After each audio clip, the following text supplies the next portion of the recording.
Hey, what's going on, guys? It's Victor here from Cyberwork for Life. I hope you guys are staying healthy amid the crazy coronavirus COVID-19 outbreak. But anyway, today I wanted to go over the different limb lengthening methods.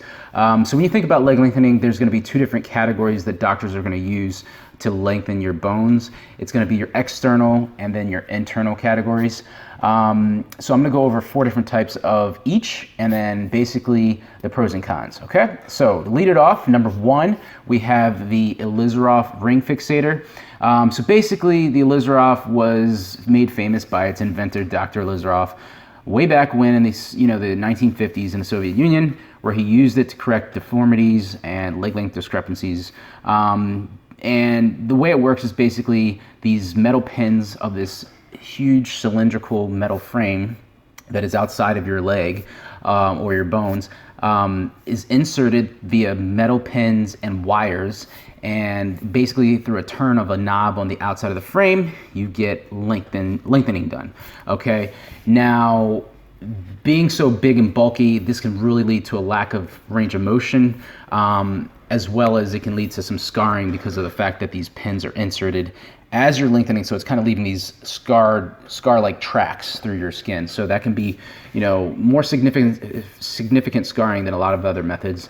However, it is very cost effective. It's been around for a long time, so, and it still works. Doctors still use it, but it's primarily used for bone deformities versus, lengthening methods straight out, okay? Next up, we have the method number 2, the lengthening on nails. And basically, lengthening on nails is a combination of both the external fixator, like an Ilizarov or a Taylor spatial frame, which is its evolved form, and an internal nail. So this combination works like this. Basically, they put the external fixator on, and then at the same time, they insert a metal rod into the middle of your bone and stabilize it above the break, okay? This helps with the alignment of the bone and just the integrity of the bone form, lengthening. But then after you finish lengthening, they're gonna fixate it at the bottom of the bone. So it's like all the way locked in, and that, until the bone is fully healed, and then they'll take out, the lengthening devices, okay? Now, the downsides to this are that because you have a huge external fixator and an internal rod, there can be some deep bone infections that could occur. However, they're pretty good about, watching out for that, but you're still gonna have the same mobility and convenience hindrances as the external Ilizarov fixator. Scarring, same type, and, but the thing is that it's gonna be much quicker because of the fact that you have that metal rod in the middle of your bone to help you heal quicker, so it's gonna be less time that you have to wear the external fixator, okay? It's going to be more pricey, but you're paying for a faster turnaround, okay? Next up, we have the lengthening and then nailing. So this is kind of similar to the lengthening on nails. In fact, it's very similar. The only difference being that you put the external fixator on first, and then after the distraction phase, you're going to insert the metal rod into the middle of the bone to stabilize through consolidation, okay? The only downside to this is that when you're putting that metal rod in after distraction, the bone's not fully healed. So they got to be very careful that they don't fracture the bone, that has already distracted and cause you a setback. Scarring, again, it's going to be the same as both of those that I've mentioned before. Mobility, kind of the same because of the fact that you have the external fixator and the incision sites. So it's going to be a little bit more than both too, because again, you're having less time and more convenience. All right. Moving on to the final external fixator is going to be your unilateral external fixator, also known as a monorail. This is actually one of the things that I had done when I broke my femur. Now, it wasn't for lengthening, but it was kind of placed to stabilize my femur after I broke it way back when, after getting hit by a car. Yeah, I know, it's crazy. But anyway, the way that this works is that it's a single bar fixator, so it's a lot less bulky than your ring fixators like the Ilizarov or Taylor spatial frame, which is the evolved form of the Ilizarov. And there's gonna be fewer scars because there's less pin insertion sites. The only thing is that they're gonna be thicker because these are thicker pins that stabilize a bone essentially. Now, the complications with this are that again, you just got to make sure that those tracks, the incision sites are clean, or else you can get an infection. And that goes for all external fixators, okay? So the pros and cons of external fixators: they are bulkier than your internal methods, which I'm going to talk about in a second. Which can lead to a lack of range of motion. It can get in the way of your physical therapy. What else? And yeah, however, the price is very cost effective, okay? They've been around a little longer. They're a little simpler in terms of the way that they are removed. They just got to pull out the pins and you're good to go. But they can lead to more scarring and infections, potentially more infections if you're not careful and staying clean with your incision sites, okay? All right, so now we're gonna move on to the internal methods. I'm gonna lead off with the group of the Albizzia, Guichet, and Betzbone internal nails.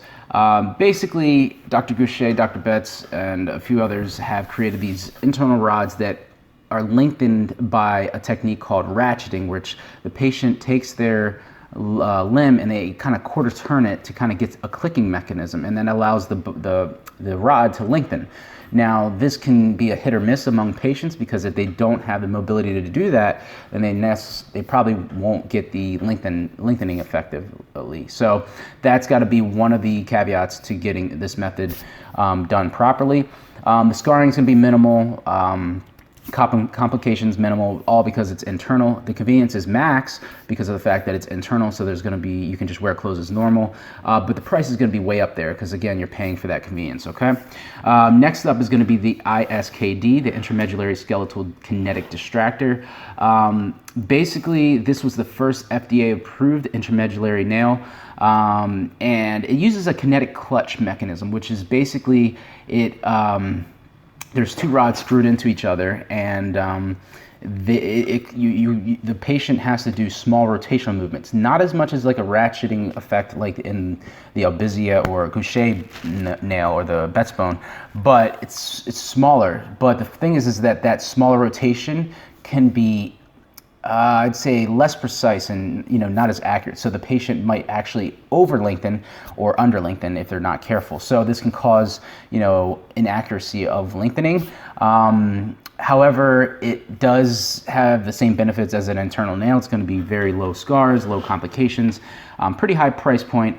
But again, it's not going to be as sturdy as your other methods that I'm going to talk about. All right, so next up is the FitBone, all right, and this was designed by Dr. Betz and Baumgart, and basically has an electric motor and antenna where the signal, relays a message to the antenna, and it basically forces the rod to lengthen.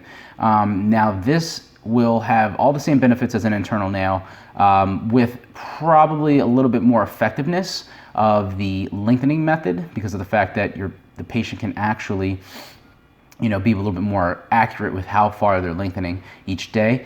However, there are some complications that can occur, such as diamondization, which is when they remove the screws post-consolidation to allow weight bearing. It can actually cause a range of height loss, okay? And then finally, we have the best for last, in my opinion, the PRECICE and STRYDE nails. I mean, Ellipse Technologies made the PRECICE nail back in 2011, 2012, and it was made famous by Dr. Paley and Dr. Herzenberg, which, I actually had my surgery done at the facility that they made, the Rubin Institute for Advanced Orthopedics in Baltimore, Maryland at Sinai Hospital. And basically, it's a magnetic titanium rod that is lengthened by an ERC magnetic lengthener placed on top of the bone.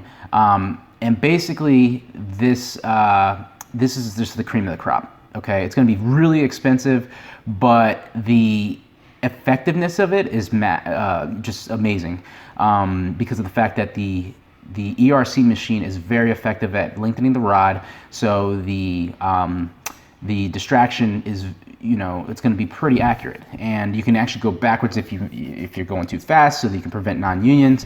You can go faster if you're consolidating too quickly. So it's really effective there. Low complications. And the removal is really easy and a simple outpatient. So, all right, so there you have it. Those are pretty much the external versus internal methods. Externals, again, you're going to be bulkier. They're outside your body, less convenient because you can't really wear clothes as easy. Can leave a lot of scars, can get infected. However, the price point is much, much lower. Whereas internals, the price point is way, way higher, but complications are lower, less chance of infection. You know, more efficiency in terms of lengthening, and it's a lot more comfortable for the patient. But again, you got to think about the cost. So what you get done, it really depends on, you know, your situation, you know, your financial situation, your I guess your preference, essentially, because believe it or not, I actually had an external done on my upper femur, or my right femur, when I got hit by a car when I was younger, and it wasn't for lengthening, it was just to stabilize the bone while it healed, and it did leave some scars. It left some scars. It was pretty painful, and I couldn't move very much or sit in chairs or do anything, so it was really weird to have that thing on. I had to wear like pants with slits in the side and stuff like that. But then I also had the PRECICE nail done, you know, over 12 or 13 years later, to lengthen my lower tibia and my left tibia, and basically that was so much more efficient. I mean, I could just wear clothes. The scarring was much less. Complications, I don't think I didn't have any, and yeah, it was just much more efficient. So in my opinion, I think you're going to want to go for the internal methods if your situation allows for it. But yeah, that's pretty much all I have for you guys today. So if you found the video helpful, go ahead and hit that like button. Be sure to subscribe. More videos coming your way. And until next time, Victor from Cyborg for Life, signing out.